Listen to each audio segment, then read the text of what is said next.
Сайн байцгаана уу? Хууль зүйн үндэсний хүрээлэнгээс эрхлэг хүрэгдэг хуулийг энгийнээр ярилцлагын маань энэ удаагийн дугаар эхлэхэд бэлэн болоодна. За энэ удаагийнхаа дугаараар заллах гэмтэргийн талаар та бүхэнд хүргэх болно. За энэ удаагийн дугаарт маань хууль зүйн тусалцааны төвийн Баянзүрх дүүргийн улсын өмгөөлөгч за энэ хэртэнд оролцож байна. Танд энэ өдрийн мэндийг хүргэе. За баярлалаа. Урьж орлуулсан. Цагтаагийн байгууллагаас гаргасан тоо мэдээллээр сүүлийн 3 жилийн байдлаар заллах гэмтэрэг бол хамгийн өндөр гарсан байна гэсэн тоо мэдээлэл байдаг юм байна. Тэгэхээр энэхүү гэмтрэг маань хөвчлэн ямар хэлбэрээр үйлдэгддэг юм бол? За миний ч гэсэн адилхан уншиж судалснаар бол цагдаагийн байгууллага 2022 онд цахим орчинд заллах гэмтэрэг хамгийн их үйлдэгдсэн буюу 966 бүртгэгдсэн тоо мэдээлэлтэй байсан.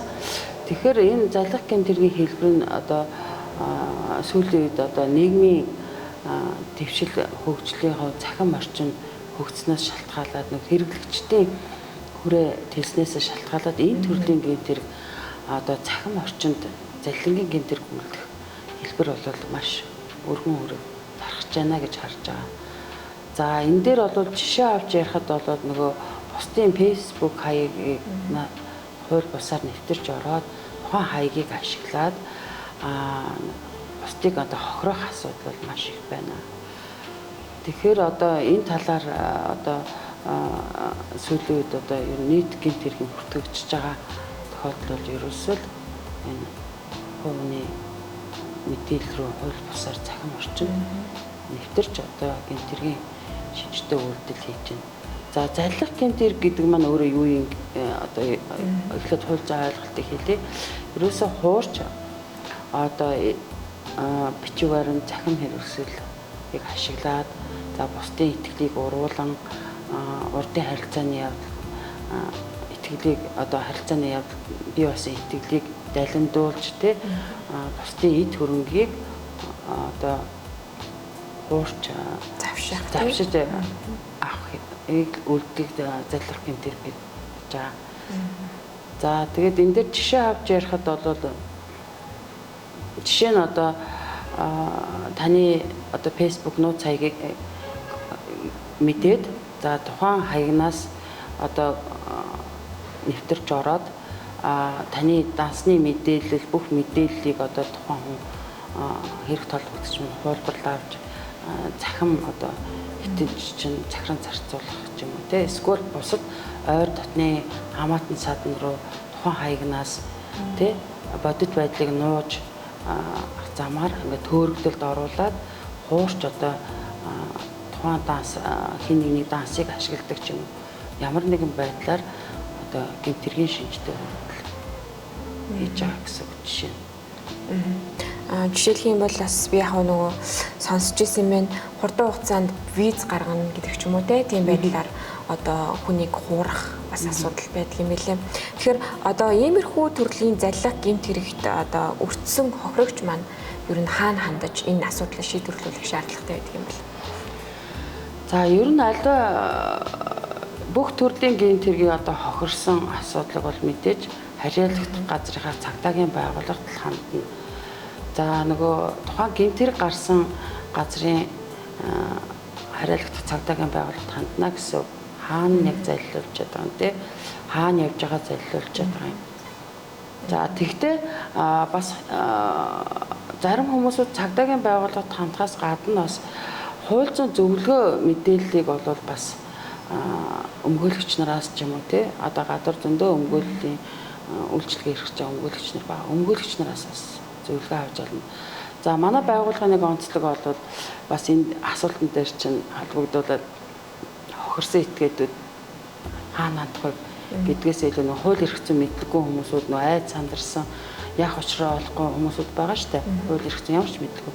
Тэгэхээр манай хууль зүйн тусалцааны төв бол ерөөхдөө 3 үндсэн чиг үүргийг хэрэгжүүлдэг байгаа манай улсын өмгөөлөгч нар. Энэ дээр нэгдүгээрт нь бол өмгөөллийн үйлчлэгээ үзүүлэхээс гадна зөвлөгөө мэдээллийг бол яг үн төлбөрөг үзүүлдэг. Тэгэхээр бүх төрлийн хэргийн хохирогч нар буюу энэ залингийн хэргийн хохирогч нар манай байгууллага дээр ирж хууль зүйн тусалцааг бол үн төлбөрөг зөвлөгөөг авч болно. Тэгээд магадгүй манай өмгөөлөгч нар хаана яаж хандах юм тухайн хариалагдах цагдаагийн байгууллага нь хаана байгаа За магадгүй бас өргөд гомдлоо хэрхэн яаж гаргахын гэдэг талаас нь зөвлөнө гэсэн.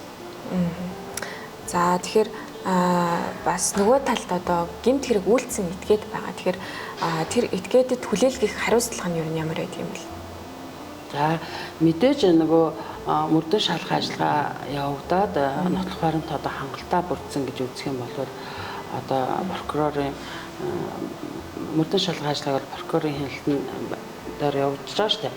За тэгээд нөгөө ялагчаар татаж ялах төгөлдгүүдээ шүүх рүү хэрэг маань ирдэг.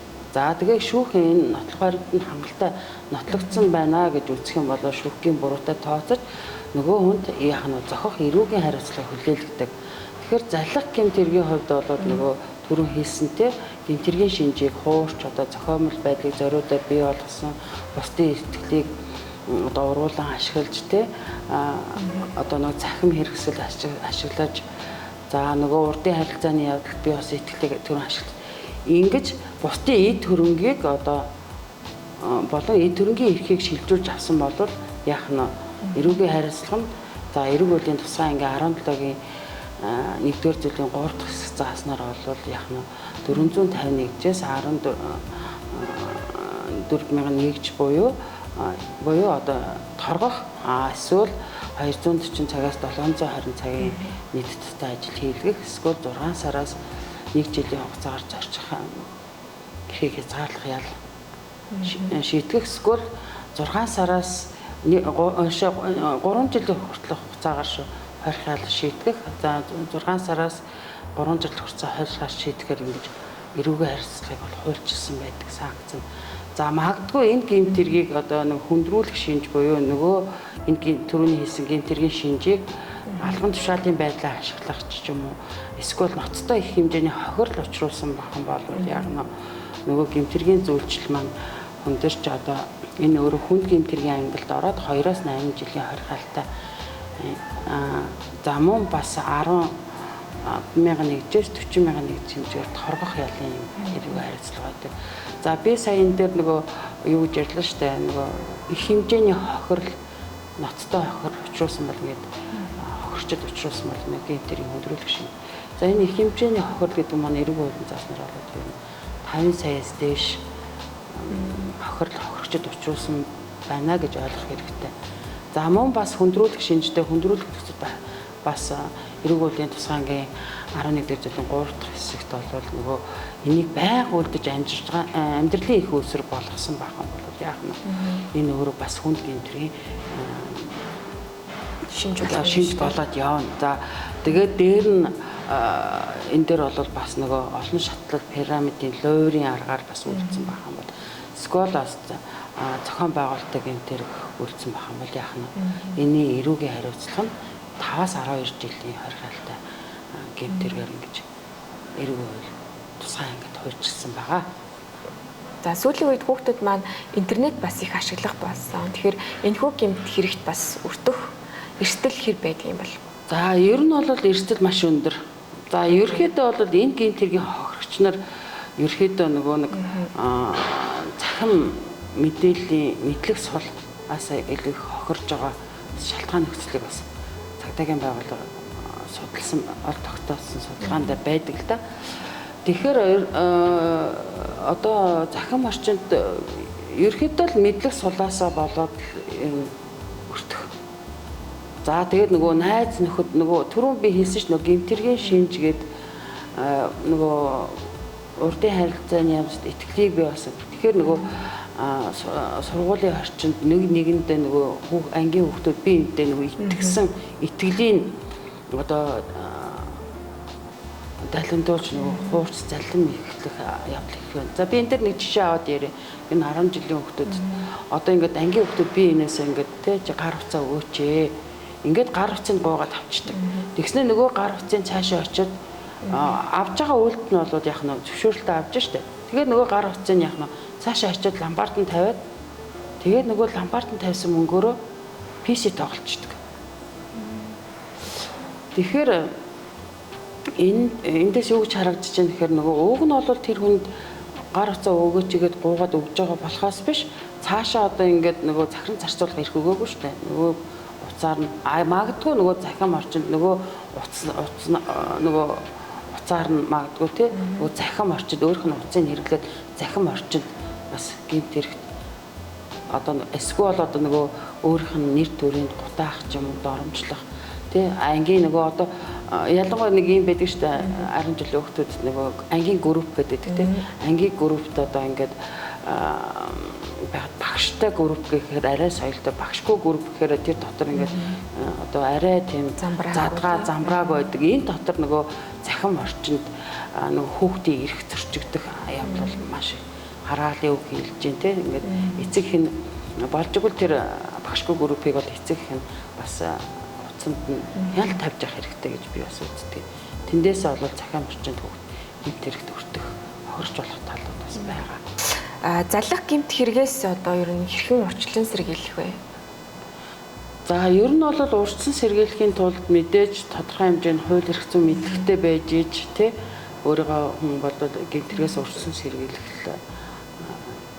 байж та. За тэгвэл ингээд залах гэмт хэргийн хувьд бол за энэ дээр би бас нэг жишээ болгоод манай хууль зүйн тусалцааны төв 3 үндсэн чиг үүргийг хэрэгжүүлдэг гэж түрүү ярьсан. За өмгөөлийн үйлчилгээ зөвлөгөө мэдээлэл үн төлбөр өгөх. За мөн 3 дахь нь сургалт сурчлага мэдээллийн чиглэлээр бол бид нэр 3 дахь үндсэн чиг үүрэгтэй. Тэгээ энэ чиглэлээр бол бид нар манай хууль зүйн тусалцааны төвийн бүх улсын өмгөөлөгч нар орон нутгийн салбарт бас бүх улсын өмгөөлөгч нар байгаа. Бүгд одоо энэ ерхий боловсролын сургуулиудад сургалт орж байгаа. Энэ нөгөө гэмтэрхээс урьдчилан сэргийлэх зорилгоор. Тэгэхээр нөгөө нэг зөвхөн заллах гэмт хэрэг гэхээс биш бүх төрлийн гэмт хэрэгтээс хүүхд одоо яаж урьдчилан сэргийлэх вэ? За урьдчилан сэргийлэхийн тулд бас нөгөө хүүхдийн эрхийн талаар тий хүүхдийг хамгаалах талаар ингээд хуулинд юу заасан хууль эрх зүйн мэдлэгтэй болохоос ихсүүлээд урьдчилан сэргийлэх асуудал ярина. За тэгээд урьдчилан сэргийлнэ гэдэг маань зөвхөн бас яг нөгөө цагдаагийн байгууллага хийдэг ажил биш. Иргэдийн оролцоо, төрийн байгууллагын оролцоо, төрийн бус байгууллагын оролцоо маш олон оролцооны үндсэд иргэд өөрснийх нь оролцооны үндсэн дээр яг нь урьдчилан сэргийлэх ажлууд бол үр дүнтэй явагддаг гэж би үздэг. За баярлалаа танд манай энэ удаагийн подкастт ирж оролцсонд. За энэ удаагийн дугаар маань үүгээр өндөрлөж байна. Дараагийн дугаар хүртэл түр баяртай.